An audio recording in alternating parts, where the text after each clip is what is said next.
우리 다 함께 사도신경으로 우리의 신앙을 고백드리시면서 12월 7일 화요일 아침 예배를 우리 하나님 앞에 올려드립니다. 나는 전능하신 아버지 하나님, 천지의 창조주를 믿습니다.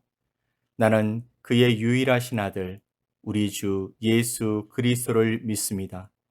그는 성령으로 잉태되어 동정녀 마리아에게서 나시고 본디오 빌라도에게 고난을 받아 십자가에 못 박혀 죽으시고 장사된 지 사흘 만에 죽은 자 가운데서 다시 살아나셨으며 하늘에 오르시어 전능하신 아버지 하나님 우편에 앉아 계시다가 거기로부터 살아있는 자와 죽은 자를 심판하러 오십니다. 나는 성령을 믿으며 거룩한 공교회와 성도의 교제와 죄를 용서받는 것과 몸의 부활과 영생을 믿습니다. 아멘.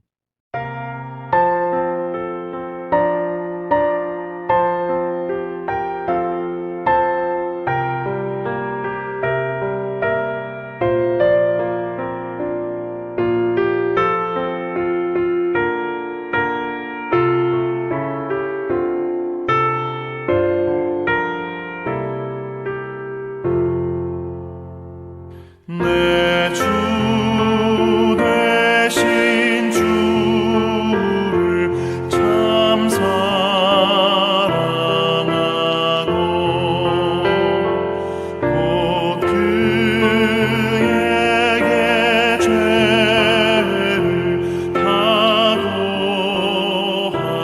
다고합니다.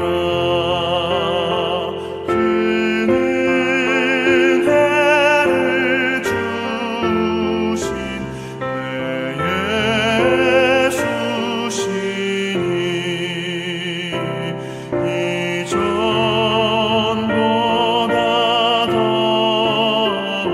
사랑합니다.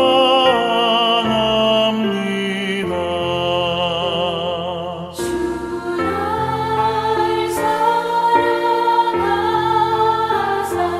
구하시려고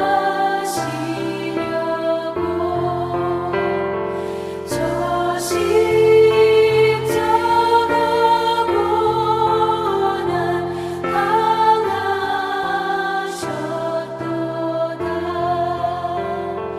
그가 실관 쓰신 내 주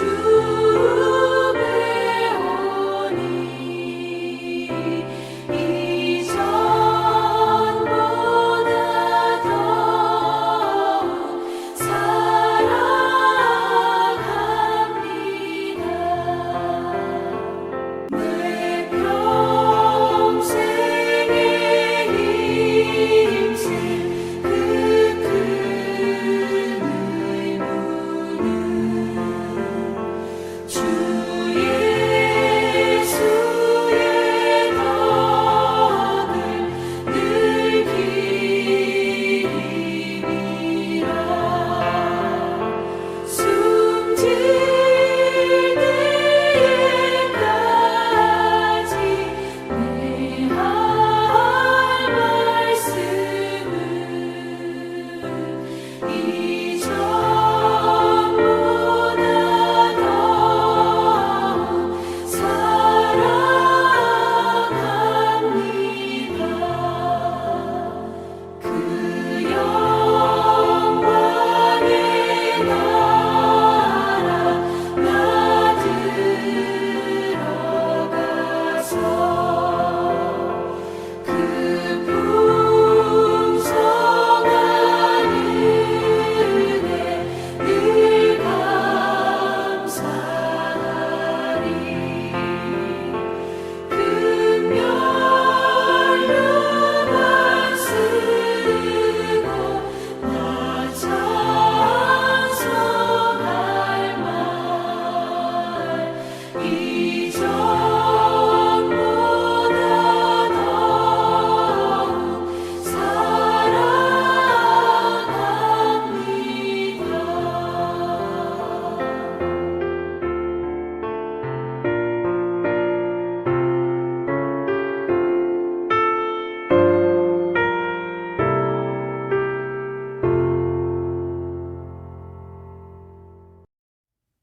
오늘 함께 보실 하나님의 말씀은 누가복음 22장 35절로 38절 말씀입니다.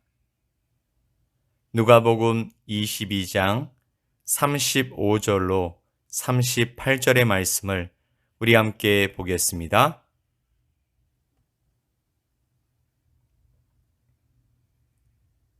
그들에게 이르시되 내가 너희를 전대와 배낭과 신발도 없이 보내었을 때에 부족한 것이 있더냐? 이르되 없었나이다. 이르시되 이제는 전대에 있는 자는 가질 것이요 배낭도 그리하고 검 없는 자는 겉옷을 팔아 살지어다.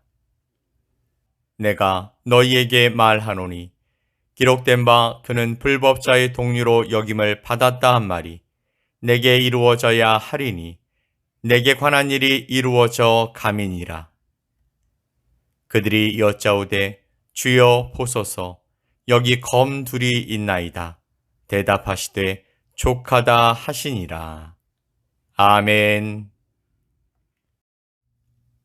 오늘 본문을 단순히 문자적 의미로만 파악한다면 예수님께서 앞뒤가 안 맞는 말씀을 하신 것처럼 보여집니다. 사실 현재 상황은 예수님께서 십자가에 달리시기 전날 밤 제자들과 최후의 만찬 중이셨습니다. 예수님은 베드로가 당신을 3번 부인할 것을 예고한 후 감람산에 기도하러 가기 직전 마지막으로 제자들에게 당부하신 말씀이 바로 오늘 본문의 말씀입니다. 그렇다면 이 말씀은 예수님께서 당신의 십자가 죽음과 그 이후에 따를 제자들에 대한 핍박을 염두에 두고 하신 말씀임을 쉽게 알 수 있는 것입니다. 먼저는 이전에 전도할 때에 돈주머니와 신발이 없어도 복음에 호의적이었던 사람들이 섬겨주어서 아무 문제 없이 전도 여행을 할 수 있었다고 회상합니다. 35절 말씀을 보면 그들에게 이르시되 내가 너희를 전대와 배낭과 신발도 없이 보내었을 때에 부족한 것이 있더냐?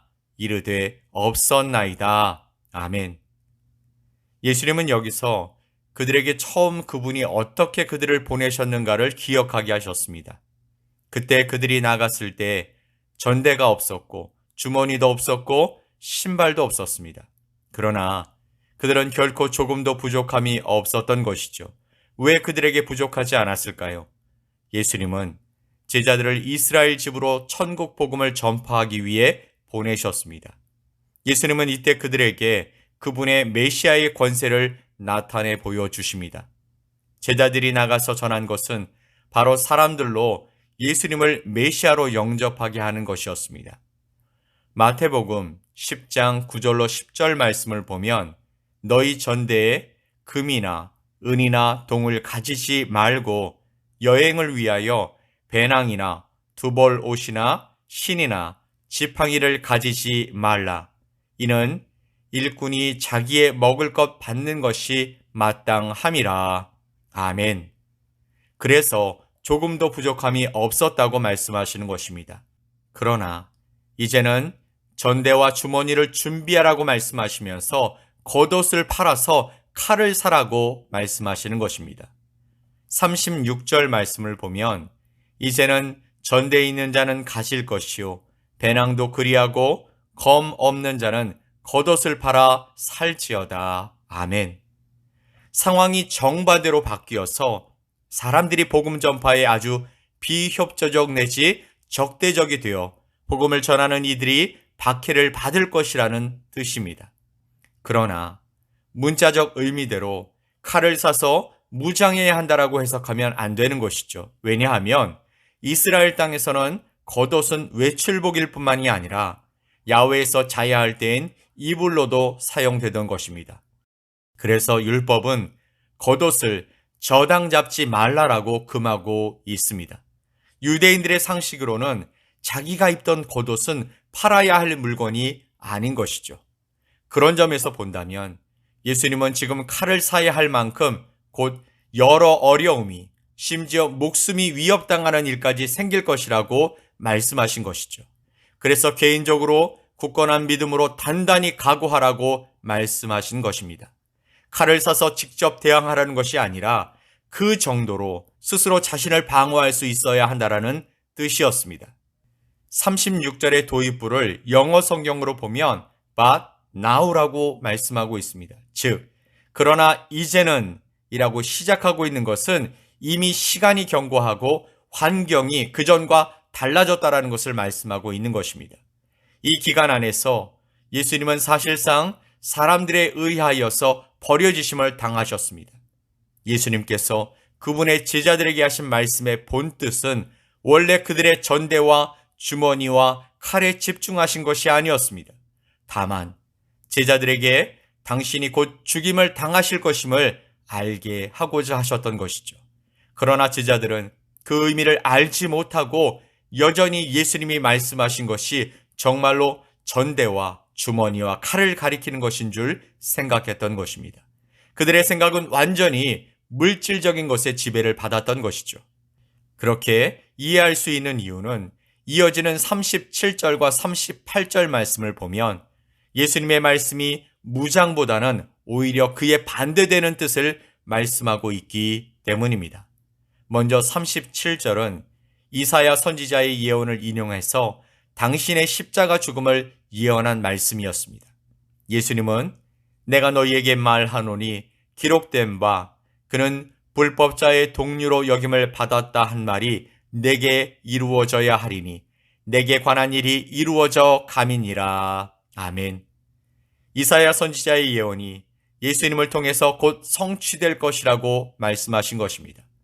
이사야서 53장 12절 말씀을 보면 그러므로 내가 그에게 존귀한 자와 함께 몫을 받게 하며 강한 자와 함께 탈취한 것을 나누게 하리니 이는 그가 자기 영혼을 버려 사망에 이르게 하며 범죄자 중 하나로 헤아림을 받았음이니라. 그러나 그가 많은 사람의 죄를 담당하며 범죄자를 위하여 기도하였느니라. 아멘. 예수님은 이제 곧 많은 사람의 죄를 담당하여 십자가의 죽으심으로 구원 사역을 완성하실 것입니다. 스승인 예수님께서 범죄자로 취급되어 죽게 된다면 그 제자들도 같은 불의로 취급되어 여러 고난을 겪는 것은 당연한 일입니다. 그래서 그들을 염려함으로 하신 말씀이었던 것이죠. 그런데 그에 반해서 제자들은 단순히 그 말씀을 문자적으로만 이해했습니다. 예수님, 여기 칼이 2자루나 있습니다 라고 고지고대로 대답한 것입니다. 예수님의 제자들 중에 로마 당국의 무력으로 항거하려는 열심당원 시몬이 있었고 또 당시에는 강도나 도적이 많아서 호신용 칼을 소지하기도 했었습니다. 38절 말씀을 보면 주여 보소서 여기 검 2이 있나이다 대답하시되 족하다 하시니라. 아멘. 제자들의 그런 반응을 보신 예수님은 족하다라고 말씀하셨습니다. 예수님께서 십자가에서 죽으시면 제자들만 남을 것입니다. 예수님은 그들이 겨우 칼 2자루로 유대와 로마 당국이 가할 박해와 맞서는 데에 충분할 것이라는 뜻으로 말한 것이 아님은 상식적으로도 판단이 가능한 일입니다. 예수님은 제자들이 당신의 뜻을 이해하지 못함을 보시고 족하다라고 대답하셨습니다. 실제로 본문의 말씀을 하신 직후에 겟세마네 동산에서 대제사장의 하속들이 예수님을 체포하러 왔을 때에 베드로가 칼로 막아섰지만 예수님은 그 검을 칼집에 넣으라고 꾸짖으셨습니다. 예수님은 단 한 번도 로마나 유대 당국의 무력이나 세상 수단으로 맞서라고 가르치신 적이 없으셨습니다. 본문에서도 예수님의 뜻은 동일한 것입니다. 예수님의 평소 가르침에 비추어 보면 갑자기 칼을 사서 혁명이나 독립운동을 벌이라고 독려하신 것이 아니기 때문입니다. 예수님께서 족하다라고 하신 말씀은 제자들이 지금은 깨닫지 못하나 진리의 영이신 성령님이 오시면 예수님이 말씀하신 뜻을 나중에라도 알게 될 것이라는 뜻이었습니다. 분명한 것은 제자들이 하나님의 나라를 확장해 나가는 데에는 칼의 역할은 전혀 없는 것입니다. 그것을 미리 사서 준비할 필요도 이유도 없었습니다. 예수님은 그들 각자가 당신의 십자가 죽음 이후의 사역이 험난할 것을 단단히 각오하고 준비하라는 뜻으로 이 말씀을 해 주셨던 것입니다.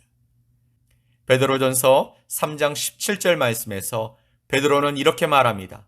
선을 행함으로 고난받는 것이 하나님의 뜻이라. 그가 따르던 예수님께서 먼저 본을 보이셨기 때문입니다. 그는 이어서 베드로전서 4장 12절에서 사랑하는 자들아 너희를 연단하려고 오는 불시험을 이상한 일 당하는 것 같이 이상히 여기지 말라고 권면했습니다. 그리고 오히려 너희가 그리스도의 고난에 참여하는 것으로 즐거워하라 라고 말했던 것입니다. 또한 바울은 이렇게 말합니다. 로마서 8장에 우리가 그와 함께 영광을 받기 위하여 고난도 함께 받아야 할 것이니라. 생각하건대 현재의 고난은 장차 우리에게 나타날 영광과 비교할 수 없도다. 아멘. 사랑하는 성도 여러분, 우리에게도 영원한 가치를 계산할 수 있는 지혜가 필요합니다. 현재 받는 고난보다 장차 받을 영광이 지극히 큼을 볼 수 있는 눈이 필요하다는 것이죠. 예수님의 영광에 참여하는 것이 얼마나 복된 것인지 알게 될 때 예수님으로 인한 고난을 감당할 수 있게 되는 것입니다. 예수 그리스도가 얼마나 존귀한 분인지 알게 될 때 그분을 얻기 위해 모든 것을 감당할 수 있게 되는 것입니다. 사랑하는 성도 여러분, 여러분은 예수님의 이름으로 능력받고 핍박받을 때 예수님 때문에 기뻐하실 수 있습니까? 그리스도를 얻기 위해서 당하는 모든 시험을 이상히 여기지 않고 당당하게 맞서 싸우시겠습니까? 그리스도의 영광에 함께하기 위해서 그리스도의 십자가를 지시겠습니까? 좁은 문을 통과하여 주가 계시는 그곳에 이르는 좁고 험한 길을 기쁨으로 걸어가시겠습니까? 십자가를 질 수 있나? 주가 물어보실 때 여러분은 무엇이라고 대답하시겠습니까? 이 물음 앞에 당당히 대답할 말을 가지고 오늘도 예수님과 함께하는 복된 시간이 되시길 예수님의 이름으로 간절히 축원드립니다. 아멘. 우리 함께 기도합시다. 사랑의 하나님 아버지, 또한 우리를 위해 십자가와 모진 수치와 조롱을 감당하신 예수님, 오늘 우리에게 당부하시는 말씀을 듣습니다. 세상이 나를 기뻐하지 않으니 이제는 맞서 싸울 준비를 하라고 말씀하시는 주님의 음성을 듣습니다. 우리가 가야 할 좁은 문을 이상히 생각하지 말고 주님의 크신 영광을 바라보며 힘써 나아가게 하여 주시옵소서. 오늘 그 영광을 맛볼 수 있도록 우리와 동행해 주셔서 확실한 믿음 가운데 설 수 있게 하여 주시옵소서. 믿고 감사드리며 예수 그리스도의 이름으로 기도 올리옵나이다. 아멘. 하늘에 계신 우리 아버지여, 이름이 거룩히 여김을 받으시오며 나라가 임하시오며 뜻이 하늘에서 이루어진 것 같이 땅에서도 이루어지이다. 오늘 우리에게 일용할 양식을 주시옵고 우리가 우리에게 죄 지은 자를 사하여 준 것 같이 우리 죄를 사하여 주시옵고 우리를 시험에 들게 하지 마시옵고 다만 악에서 구하시옵소서. 나라와 권세와 영광이 아버지께 영원히 싸움나이다. 아멘.